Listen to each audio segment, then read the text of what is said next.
Boa noite, doutora Andréa. Muito obrigada pela sua vinda aos estúdios dos 70 Minutos. Hoje, o advogado da família, Lucas Villa, pediu a prisão preventiva do seu Domingos. No que deve se basear, ou no que já se baseia, já que a senhora já é advogada dele, a defesa em relação ao seu cliente? A senhora nos dizia ainda há pouco que desde o início ele tem sempre o mesmo depoimento, que ele não entrou em contradição, mas ele é peça-chave de uma investigação. Isso a senhora há de convir. O que a senhora pensa sobre isso? Boa noite, Maia. Boa noite, Arimateia. Boa noite a todos os telespectadores. É um prazer estar mais uma vez aqui na Meio Norte, só que desta vez no caso trágico, que foi o caso da Fernanda Lages. Maia, nós vivemos acobertados por direitos garantidos constitucionalmente. E um desses direitos é o direito à honra, é o direito à liberdade, o direito de ir e vir. Desde o primeiro momento que eu comecei a acompanhar o caso, Fernanda Lages, foi no dia 27 de setembro, foi a minha primeira conversa com o seu Domingos. O que eu coloquei para ele... 27 de setembro? Sim. 2 dias depois. Eu coloquei para ele que eu obrigatoriamente deveria saber a verdade. Aliás, 2 dias depois não. Um mês depois. 1 mês e 2 dias depois. Eu obrigatoriamente tinha que saber a verdade. Haja vista que eu tenho um nome e eu poderia, dependendo do que ele me dissesse, eu viria fazer essa defesa. E desde o primeiro momento, ele me falou o mesmo depoimento que foi efetuado desde o primeiro depoimento que ele deu à polícia e lá na CIC. Que foi o quê? Que ele viu uma mulher adentrando, uma pessoa que provavelmente seria uma mulher, por volta de 5, 5 e meia. Esse depoimento nunca foi contradito. Inclusive, essa semana, o delegado Mamed, ele confirmou que o vigia da obra nunca se contradisse nos seus depoimentos. Agora, o que acontece? A sociedade, ela clama por uma resposta. Nós mesmos clamamos por uma resposta, porque temos família, temos filho, enfim. Mas, primeiramente, temos que ponderar que os fatos, por si só, eles vão se encaixando. Como bem ponderou o meu companheiro de trabalho, meu companheiro de profissão, um advogado da família, Lucas Villa, ele falou que não podemos forçar o encaixe das peças. Nós estamos num quebra-cabeça, nós não podemos forçar o encaixe das peças. Enfim, nós estamos assegurados com o direito de resposta, o direito de defesa. O meu cliente, e eu estou aqui com um dos que me foi incumbido de defendê-lo, ele teve seu direito à honra denigrido. O que eu queria repassar para a sociedade, o fato de que ele recebeu algo ou está escondendo algo, isso não existe. A sociedade ela pode ficar despreocupada. Tive inúmeras conversas com ele e o que ele pode ratificar, doutora, eu só vi a mulher entrando, uma pessoa que provavelmente fosse a mulher entrando por volta de 5, 5 e meia. Né? Se não existe outra pessoa por trás disso, né? Isso ele não ouviu gritos? Não, ele não ouviu gritos. Não ouviu. E aí ele me confirma o seguinte: não existe outra pessoa por trás disso, a imagem dele foi denigrida, a família dele está viveu um caos depois disso, seus filhos não tiveram seu direito de ir para o colégio porque saiu que ele tinha recebido a propina, que tinha uma pessoa por trás disso, que não é verdade. Arimateia? Boa noite, doutora Andréa, muito obrigado por ter vindo. Nós entendemos que a família deve passar, a família desse vigia deve passar por situações constrangedoras. O filho, a filha no colégio, os vizinhos apontando, enfim.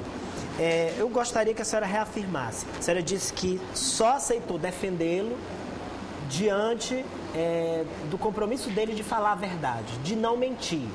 E a afirmação dele desde o começo é de que só viu a Fernanda, ou seja, uma mulher que ele não conhecia, entrando no prédio, e depois disso ele não viu a cena do crime, nem ouviu gritos e nem barulho. A senhora acredita que ele está falando a verdade? Acredito, Arimateia, acredito sob pena de eu estar inmiscuindo o meu nome. Né? O munus que me foi conferido, ele me dá prerrogativas, mas também ele exige de mim que eu não... exige de mim ética, nós estamos acobertados pelo Código de Ética, né? Enfim, e quanto à questão que a Maia ponderou, o advogado pediu a prisão dele.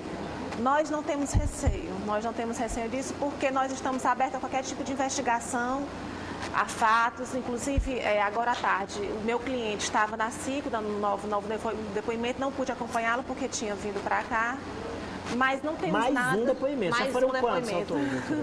Acho que uns 5 a 10 depoimentos, fora os exames que ele foi submetido, né? DNA, enfim. Inclusive, isso, para a situação que ele está vivendo, é o de menos, tendo em vista a imagem dele que foi denigrida. Agora, eu queria saber o seguinte, a senhora acredita na tese de suicídio? Porque a julgar pelo fato de que, assim como ele a viu entrar, ele teria visto outra pessoa entrar. A senhora acredita realmente, ou o executor de um suposto assassinato poderia ter entrado por trás da obra, como já mostrou Yeltsin Vasconcelos em uma reportagem veiculada aqui? Ele entrou através de uma espécie de parque ambiental que tem nos fundos da obra e ele entrou. Ou a senhora acredita que foi suicídio? Arimateia, eu acho o seguinte, só tangenciando o que você me perguntou, as investigações, da forma como estão dirigindo, eu acho, na minha humilde opinião, que não vai se chegar a denominador comum nenhum. Por quê? Porque nós não processamos ou defendemos alguém com achismos. Nós temos que ter provas, né?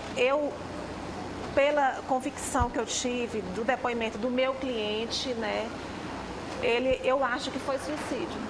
A senhora acha que foi suicídio, que não vai se chegar a um criminoso ou mandante? Da forma como está as investigações em si, a senhora acha que não? Acho que não. No decorrer dos depoimentos e das investigações que ainda não acabaram, vigias de prédios públicos ao redor da obra do Ministério Público chegaram a dizer que ouviram gritos. Mesmo assim, o seu Domingos continua afirmando que não ouviu nada. Fernanda se suicidou, ela ouviu, quer dizer, ela não gritou, mas ele só escutou o barulho. Ele não escutou nem o barulho do corpo dela no chão? Maia, o meu cliente, onde a estudante se jogou ou foi jogada, que nós ainda não temos convicção disso, não foi propriamente onde ele estava. Aonde o corpo dela caiu tinha outro vigilante. Porque a obra, ela é um pouco grande, então tem o prédio TRT e o prédio da Procuradoria da República. Onde ela caiu era outro vigilante. Nessa seara eu não tenho competência para falar, porque onde foi encontrado o corpo era outro vigia que estava no local, não era o meu cliente. Eu vou fazer minha pergunta de alguns dos telespectadores. Quem a contratou? Quer dizer, esse vigia, ele não tem, pelo salário que ele ganha, condição de contratar um advogado. A senhora não é da Defensoria Pública do Estado. Como é que ele está pagando a senhora? Como foi que ele chegou até a senhora? Maia, essa pergunta, ela deixa a desejar no fato de que nós, quando nós nos gabaritamos para qualquer profissão, nós temos o direito de adentrar onde quisermos, desde que nosso conhecimento nos permita. Né? Se ele me contratou ou por quanto ele me contratou, isso aí eu tenho uma garantia de ter o sigilo pelo meu estatuto. Arimateia? Claro, a pergunta dos telespectadores, doutora Andréa, segue na seguinte linha. Será que a doutora Andréa, a senhora me permita fazer aqui um juízo de valor aqui até leviano, mas a senhora tem uma excelente aparência. A senhora não aparenta ser uma moça pobre, que nasce sem instrução formal. A senhora, além de advogada, parece uma pessoa, usando agora uma expressão preconceituosa, a senhora aparenta ser uma pessoa bem nascida, digamos assim, que é uma expressão preconceituosa. Bem nascida é quem nasce vivo. Mas, de qualquer forma, a senhora aparenta ser uma advogada de gente rica. Pronto, vou reelaborar a minha frase. E as pessoas em casa devem estar perguntando, o seu Domingos é que está pagando ou algum poderoso, influente, um figurão por trás, pagando os honorários advocatícios da doutora Andréa? Por isso que eu acho que as pessoas estão perguntando isso, entendeu? Não, Arimateia, não tem nenhum poderoso por trás disso, não. Infelizmente, não, e nem eu aceitaria. O que a senhora acha do fato do Ministério Público ter deixado de acompanhar o caso? Isso a deixa preocupada ou aliviada? Maia, o honroso Ministério Público, né, eu tive até a felicidade de trabalhar lá durante 5 anos, deixou muito a desejar, porque eu acho que foi adiante dos fatos. Inclusive teve a imagem do meu cliente denigrida. Eu acho que antes de nós, a mídia ela tem um poder de enaltecer e denigrir. Antes de nós denigrirmos a imagem, quando eu chego aqui para defender, a imagem já foi deturpada. Então eu acho que o Ministério Público, o honroso Ministério Público, da forma como está, não vai chegar no denominador comum. Eu acho que não. A senhora acha que ele se excedeu? Aliás, não falando da instituição, mas o promotor Eliardo Cabral, por exemplo, mesmo que a senhora não queira citar nomes, os promotores que acompanham o caso, a senhora acha que eles, em dado momento, se excederam, falaram demais, digamos assim? Arimatea, eu vou vou falar aqui claramente em relação ao meu cliente. Em relação ao meu cliente, sim, se excedeu. Né? Eu não vou me adentrar porque não cabe a mim criticar ou B, mas em relação ao meu cliente, sim, porque meu cliente é até analfabeto e chamaram ele de doutor, né, de forma irônica, porque analfabeto para chamar de doutor, você sabe que aí já está usando do poder exacerbado. Eu vejo dessa forma. Mas não queria fazer crítica, não queria fazer menção ao ilustre promotor. Eu só acho que se adiantar nos fatos, isso só é prejudicial para todos os envolvidos, porque a sociedade ela clama por uma resposta. Nós temos família, nós temos filho, nós clamamos por uma resposta, já está passando os dias. E só você fez a pergunta, tem alguém por trás disso? Não é porque esteja alguém por trás, porque nós fazemos parte da sociedade. E às vezes você se influenciar em algo para tentar resolver, isso reflete beneficamente para você, reflete para a sua família, para a sua... Enfim, não é propriamente valor financeiro. Doutora Andréa, uma vez que seja provada a inocência do seu cliente, do senhor Domingos, que ele não tem participação nenhuma como testemunha ocular, digamos assim, eu estou falando de participação na execução, que ele não viu nada, que ele falou a verdade desde o princípio, não se contradisse, a senhora vê a possibilidade dele, da família, entrar com alguma ação contra o Estado, contra alguém? Porque, pelo que a senhora disse, os filhos não indo para o colégio são um constrangimento. Ele não está trabalhando? Não, ele estava com aviso prévio para sair da obra. Atualmente não está trabalhando. Ele recebeu o aviso prévio depois da morte da Fernanda? Foi. E atualmente ele já não tinha trabalha. pedido, era. Ele estava só cumprindo o aviso para sair. A senhora acha, vê essa possibilidade de ela entrar, a família entrar com algum tipo de ação? Nós temos lá no artigo 5º, nós temos todo dano, a todo dano que me é imputado, eu tenho o direito a uma indenização por dano moral ou material proporcional ao agravo. Está lá no artigo 5º, inciso 5. Nós, já estive conversando com o senhor Domingos, nós vemos plausivelmente essa possibilidade de ver. De entrar com ações, né? A senhora, reparação de dano. O seu Domingos, o seu cliente, ou a senhora teme pela vida dele? Ele já recebeu alguma ameaça de morte? Nós estamos tão tranquilos, Maia, quando em relação a isso, porque nós não temos nada a esconder. Né? Inclusive, minha defesa em relação a ele foi também, além do profissional, o lado humano. Ele se sente tolhido, e está tolhido nos seus direitos de ir e vir, devido aos fatos que saíram aí. E nós não tememos, nós estamos abertos a qualquer tipo de investigação. Eu ratifico, hoje teve outra inquirição, não pude acompanhá-la porque tive que vir para cá. Nós não estamos... Já teve alguma proposta ou existe a intenção de colocar num programa de proteção à testemunha? Isso foi ventilado? Não, até agora não. Agora não, porque nós não fomos assim ameaçados, nós estamos bem seguros do nosso trabalho, estamos abertos a qualquer tipo de... Até porque o que ele disse no depoimento até agora não comprometeu ninguém, ele só viu quem morreu. A senhora... Supostamente, né? Supostamente. A senhora falou aqui que dinheiro não é o mais importante nesse caso e que inclusive a senhora se solidarizou com a situação dele. Também pesou o fato desse ser um caso de ampla repercussão e para uma jovem advogada, um caso assim é uma vitrine tanto. Pesou isso também? Arimatea, existe aquele velho ditado que diz você tem que estar no lugar certo, na hora certa, né? Eu acho que foi isso que aconteceu comigo, não foi nada pensado, não teve uma justificativa. A gente só casou, está na hora certa, no lugar certo, e enfim. A senhora não tinha tido ainda nenhum cliente com tamanha repercussão midiática? Não. Né, como é o caso do seu Domingos. As pessoas se posicionam aqui das mais diversas formas, né?